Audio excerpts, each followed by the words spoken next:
Et si un accord discret, passé presque sous les radars occidentaux, était en train de bouleverser l'équilibre mondial? Imaginez, la Russie et le Burkina Faso viennent de conclure un pacte nucléaire inédit, signé à une vitesse qui défie toutes les conventions. Ce n'est pas une simple coopération, mais le signal d'une transformation profonde qui pourrait reconfigurer tout le Sahel. En moins de 3 semaines, le Burkina Faso a ratifié ce texte à l'unanimité et Moscou l'a immédiatement officialisé. Jamais auparavant un accord de cette portée, surtout dans le nucléaire, n'avait été scellé aussi rapidement entre une puissance mondiale et un pays africain. Pourquoi tant de précipitation? Et comment expliquer le silence relatif en dehors du continent africain? Ce pacte n'est pas anodin. Il offre pour la première fois aux États du Sahel la promesse d'une souveraineté énergétique réelle. Grâce à la technologie russe, le Burkina Faso espère accélérer son industrialisation et se libérer d'une dépendance historique à l'égard de l'Occident. Ce pourrait bien être la première fissure dans l'ancien ordre imposé au continent. Mais la portée de cet accord va bien au-delà des frontières burkinabées.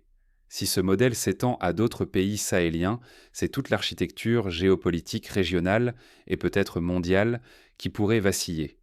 Ignorer ce tournant, c'est risquer de passer à côté d'une recomposition majeure de l'Afrique et des intérêts énergétiques planétaires.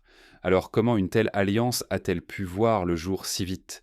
Qu'est-ce qui a poussé la Russie et le Burkina Faso à forcer le destin, et quels intérêts cachés orchestrent cette révolution silencieuse? Pour comprendre ce bouleversement, il faut revenir sur les événements récents au Burkina Faso et sur la stratégie plus large de Moscou en Afrique, car derrière cette entente se cachent des calculs précis et des ambitions partagées.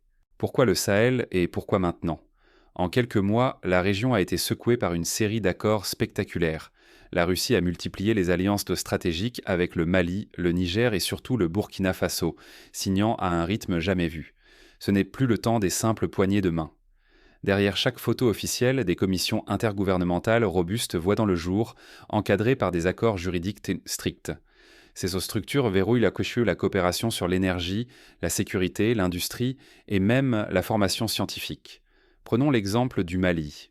En juin 2025, Bamako et Moscou ont paraphé un accord qui prévoit non seulement l'installation d'une centrale nucléaire, mais aussi la création d'un institut de formation où des dizaines de jeunes Maliens sont envoyés chaque année en Russie pour se spécialiser en génie nucléaire. Un modèle qui s'inspire des partenariats de l'ère soviétique, où l'Union soviétique formait des ingénieurs dans ses universités, posant ainsi les bases d'une élite technique fidèle et compétente. Pendant ce temps, un autre bouleversement saute aux yeux, le recul manifeste de la France et des États-Unis. Les armées françaises, longtemps omniprésentes, sont peu à peu évincées, parfois contraintes de quitter le sol sahélien en quelques semaines. L'influence occidentale, autrefois incontestée, vacille face à l'offensive méthodique de Moscou. Ce retrait n'est pas anodin. On se souvient qu'au lendemain de la Seconde Guerre mondiale, la France avait mis sous tutelle la quasi-totalité de l'Afrique de l'Ouest, assurant son approvisionnement en uranium du Niger et en or du Burkina Faso. Aujourd'hui, ces flux sont remis en question, et les anciennes routes de l'influence s'effritent. D'où vient cette accélération? Pour le Kremlin, le calcul est précis. Le désengagement occidental crée un vide inédit. La Russie s'y engouffre sans attendre, offrant aux pays sahéliens bien plus que des contrats énergétiques. Une promesse d'indépendance industrielle et politique, sans les conditions imposées par Paris ou Washington. Prenons l'exemple de l'Éthiopie dans les années 70. À l'époque, le pays avait tenté une industrialisation sous la houlette de l'URSS, recevant des usines clés en main et des formations pour ses cadres. Mais faute de transfert profond de compétences et de stabilité politique, le projet s'est essoufflé. Aujourd'hui, le Burkina Faso veut éviter cet écueil et aller plus loin, former une génération complète de techniciens et d'ingénieurs capables de prendre la relève. Ignorer cette dynamique, c'est ignorer la naissance d'un nouveau centre de gravité africain.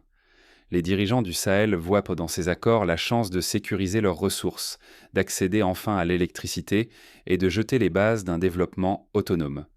Pour la population, c'est l'espoir d'un avenir libéré des pressions extérieures. Ce basculement ne se limite pas à la diplomatie ou aux symboles. Il prend corps dans des projets concrets, des engagements à long terme susceptibles de transformer durablement le Sahel. Face à cette révolution discrète, la communauté internationale observe, parfois déconcertée, la région écrire sa propre histoire. Mais un accord en particulier va cristalliser toutes les tensions, un pacte nucléaire inédit entre Moscou et Ouagadougou. Que cache cette alliance et à quel prix pour le Burkina Faso? Nucléarisation du Sahel, rupture ou mirage? Au Burkina Faso, moins d'un quart des habitants des campagnes bénéficient de l'électricité. La nuit, pour la majorité, demeure opaque. Les générateurs polluants et la biomasse restent les seuls recours, étouffant tout rêve de progrès. Imaginons une famille dans la province du Yatenga, qui doit parcourir des kilomètres pour recharger un simple téléphone portable ou disposer d'une ampoule allumée quelques heures. L'arrivée d'une centrale nucléaire, même modeste, bouleverserait ce quotidien. Irrigation pour l'agriculture, froid pour conserver les vaccins, ateliers pour réparer les machines, écoles éclairées jusqu'au soir. Face à l'urgence, la Russie avance une solution radicale, l'atome. Un pari gigantesque qui pourrait doubler la puissance énergétique du pays avant 2030. Ce n'est plus un projet lointain, mais une véritable course contre la montre. L'ambition? Sortir des ténèbres, amorcer une industrialisation tant attendue et défier la fatalité. Mais le plan russe dépasse la simple livraison de centrales. Il inclut la formation de centaines d'experts locaux, un transfert de technologies et la création de compétences durables. Pour le Burkina Faso, il s'agit de prendre en main son destin énergétique. Ce n'est plus une transaction commerciale, mais la promesse d'une souveraineté nouvelle. Pour concrétiser ce rêve, plusieurs scénarios sont envisagés. D'ici 5 ans, une première centrale pilote pourrait voir le jour à proximité de Ouagadougou, alimentant en priorité les zones industrielles et les hôpitaux. En parallèle, un programme d'échange universitaire serait lancé. Chaque année, une promotion de 50 étudiants burkinabés irait se former dans les instituts russes avant de revenir enseigner à leur tour. Ce modèle se diffuse déjà. Au Mali et au Niger, des accords similaires apparaissent, dessinant un corridor énergétique où la coopération dépasse l'électricité, touche à la sécurité, à la santé, à la recherche scientifique. Une vision régionale émerge, cohérente, ambitieuse, portée par un acteur extérieur qui ne s'encombre pas de conditions politiques. Pour mieux comprendre, on peut comparer avec le programme nucléaire civil de l'Iran dans les années 2000.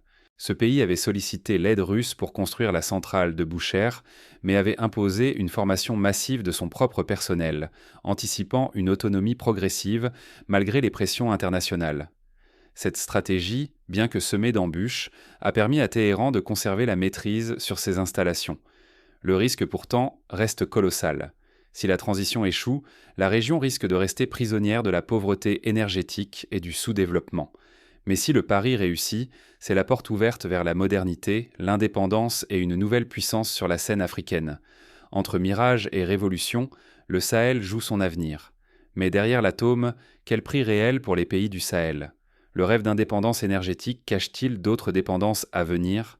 Quand l'Afrique commence à bâtir sa propre puissance nucléaire, qui dirige vraiment le continent? La réponse risque de surprendre Paris, Washington et Londres, car un modèle inédit, inspiré par Moscou, transforme l'équilibre du Sahel et peut-être du monde. La Russie propose un transfert de technologie sans imposer sa vision politique. Ici, pas de conditions sur la gouvernance ou les droits humains. Le partenariat respecte la souveraineté africaine.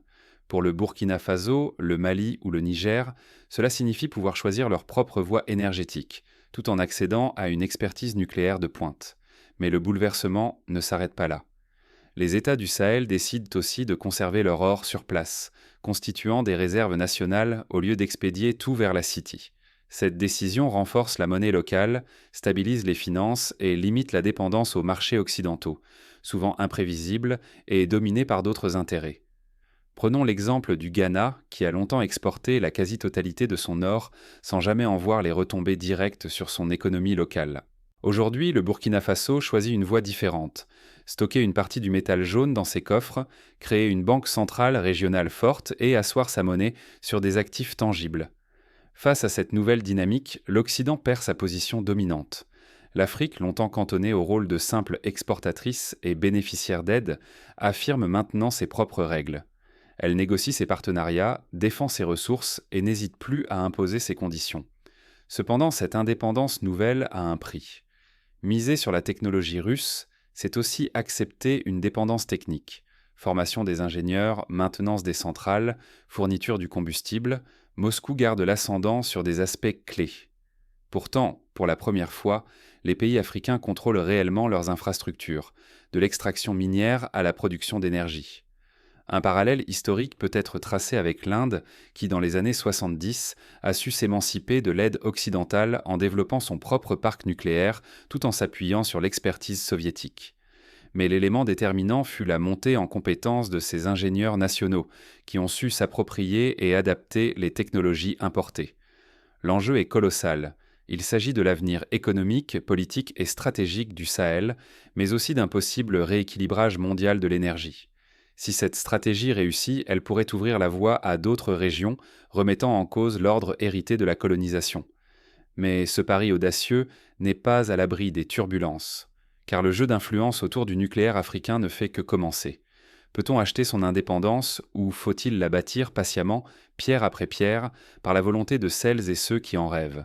Cette interrogation plane sur le continent africain alors que le Burkina Faso et la Russie signent un accord nucléaire que beaucoup qualifient de moment charnière. Au centre de cette transformation silencieuse, un défi essentiel se dessine, le transfert de compétences. Importer des réacteurs ou des technologies ne suffit pas. La souveraineté véritable naît lorsque des ingénieurs locaux prennent la main, lorsque des jeunes burkinabés, maliens ou nigériens se forment, sur leur sol ou à l'étranger, pour maîtriser la filière nucléaire dans son intégralité. C'est là que se joue l'avenir. Bâtir un vivier d'ingénieurs, de techniciens et de chercheurs capables de concevoir, d'adapter et de sécuriser ces infrastructures. La Russie promet plus qu'un chantier livré clé en main. Elle propose de former, de transmettre, de co-développer. Pour la première fois, un partenaire extérieur accepte de partager le savoir-faire, au lieu de le garder jalousement entre ses murs. Mais ce nouvel élan fait surgir une question cruciale, le rapport de force avec les investisseurs. Les nouveaux contrats doivent-ils répéter la vieille logique où l'Afrique reste simple fournisseur de matières premières et marché captif? Ou bien peut-on instaurer un partenariat d'égal à égal, où chaque partie prend des risques, partage les profits et forge une vision commune? Déjà, la nouvelle génération de contrats esquisse une réponse. Clause de transfert technologique, obligation de former des ingénieurs locaux, participation directe aux bénéfices. C'est un véritable changement de paradigme. Pourtant, le risque d'une domination réinventée n'a pas disparu.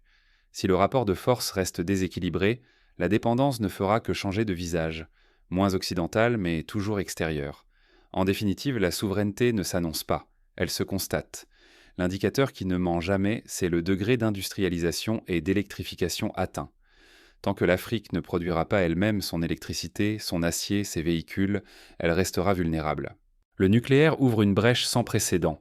Offrir au Sahel la possibilité de franchir, en une seule décennie, des étapes que l'Europe a mis plus d'un siècle à parcourir. Ce momentum reste fragile. Si les dirigeants échouent à convertir ce succès diplomatique en une révolution industrielle réelle, le continent risquera de retomber sous tutelle et de voir s'envoler la chance la plus décisive de son histoire contemporaine. Le choix est limpide, saisir ce moment ou le laisser filer. Mais ce tournant ne se joue pas seulement dans les palais présidentiels ou les salles de réunion. C'est d'abord dans le quotidien, dans la vie des villages et des villes, que la révolution énergétique doit prouver sa promesse. Imaginons une coopérative agricole du sud du Burkina Faso. Grâce à l'électricité fournie par la nouvelle centrale, elle peut installer des pompes solaires, irriguer ses champs et doubler ses rendements. Les jeunes, autrefois contraints à l'exode, restent au village pour travailler sur des machines-outils, réparer des moteurs, créer de petites entreprises. Ce sont des exemples concrets, mais ils révèlent la puissance du changement en germe. Le futur du Sahel s'écrit maintenant à chaque décision prise. Ce qui se joue ici n'est pas qu'un simple accord nucléaire, c'est la naissance d'une Afrique qui choisit sa propre voie énergétique, industrielle et stratégique, loin des chaînes du passé. Refuser de voir la portée de ce tournant, c'est risquer de laisser d'autres dessiner l'avenir à votre place. Dans un monde où les alliances changent à la vitesse de l'éclair, chaque partenariat, chaque engagement peut bouleverser l'équilibre et décider du sort de millions d'âmes. Pour le Burkina Faso et ses voisins sahéliens, il ne s'agit pas seulement d'allumer la lumière dans les foyers. Il s'agit de construire une base d'autonomie pour défendre leurs ressources, résister aux agendas extérieurs et s'imposer sur la scène mondiale. Rater ce virage, c'est accepter de rester spectateur, marginalisé, dépendant de puissances qui n'ont jamais vraiment partagé leurs priorités. Mais rien n'est gravé dans le marbre. L'histoire reste ouverte, portée par la détermination des peuples, la clairvoyance de leurs leaders et la vigilance de ceux qui refusent la résignation. Là où certains lisent un simple transfert d'influence, d'autres voient un réveil, la possibilité d'une Afrique actrice de son propre destin. La question du nucléaire africain ne doit donc pas être posée uniquement en termes de menaces ou d'opportunités géopolitiques. Il s'agit aussi d'un enjeu de justice énergétique. Selon l'Agence internationale de l'énergie, plus de 600 millions d'Africains vivent encore sans électricité. Le nucléaire, s'il est maîtrisé, peut offrir une solution à grande échelle, à condition d'accompagner la formation, la sécurité et la transparence. Restez attentifs, questionnez chaque version, cherchez la voix de ceux qui vivent ce basculement. Aujourd'hui, plus que jamais, comprendre l'Afrique exige de briser les filtres, d'écouter ceux qui forgent l'avenir du continent jour après jour. À vous qui regardez cette vidéo, posez-vous la question. Et si ce que nous pensions impossible était en train de devenir réalité ? Peut-être assistons-nous en direct au renversement d'un siècle entier de rapports de force. Peut-être qu'à l'ombre des projecteurs, le continent africain est en train d'inventer une nouvelle manière d'être maître de son destin. Et si, derrière chaque centrale nucléaire, se cachait surtout la lumière d'un espoir inédit, celui d'une Afrique qui ne se contente plus de rêver, mais qui agit pour elle-même.